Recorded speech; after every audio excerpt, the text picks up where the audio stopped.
তো hello everyone, আসসালামু আলাইকুম। তো আমি তোমাদের আজকে একটা গল্প শোনাই। গল্পটা হচ্ছে এরকম: একটা বৃদ্ধ চাচা, তার একটা দোকান ছিল হচ্ছে কাপড়ের।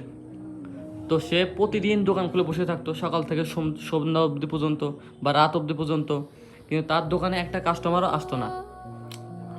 তো হুট করে একদিন একটা মেয়ে কাস্টমার এসে সেই চাচাকে বলতো, চাচা আপনার দোকানে কি কোনো ভালো কাপড় হবে? তখন সেই চাচা হাসি মুখে উত্তর দিয়ে বললো, হ্যাঁ কেন না, অবশ্যই। সে তার শোরুমে বা সেই দোকানের সর্বোচ্চ ভালো কাপড় যেটা, সেটা বের করে সেই মেয়েটির হাতে দিল।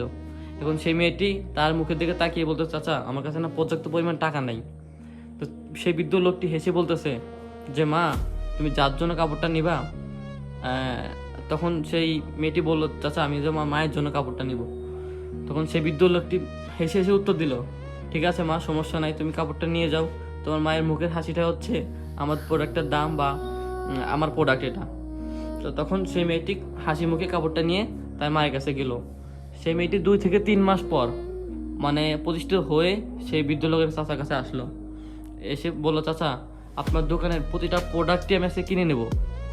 তখন চাচা তো পুরো অবাক, কী রে, কী থেকে কী হয়ে গেল?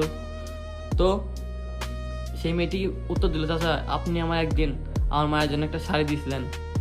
চাচা বললো যে, চাচার আসলে সেই বিষয়টা খেয়ালই নেই। চাচাকে বললো, চাচা সেদিনকে আপনি আমার মায়ের মুখে হাসি ফিরিয়ে দিয়েছিলেন, তো সেদিনকের পর থেকে আমার জীবনটা বদলে গেল। তো হুট করে চাচা চোখে কান্না চলে আসলো এবং চাচা মনে মনে ভাবলো, মানুষের জীবনে ছোটো ছোটো কাজগুলোই কখনো জীবন থেকে বদলে যায় না। তো আমরা এখান থেকে বুঝতে পারি, শুধু ব্যবসা করা মানে যে লাভ তা কিন্তু নয়। তো এই মানুষের দোয়া এবং ভালোবাসায় একদিন সেটা অনেক বড় সম্পদ হয়ে ফিরে আসে। তো আল্লাহ হাফেজ, ভালো থাকবেন। গল্পটা যদি ভালো লাগে থাকে তাহলে অবশ্যই লাইক কমেন্ট শেয়ার করে দিবেন। আর আমাদের টু বিটু শপের সাথে থাকবেন।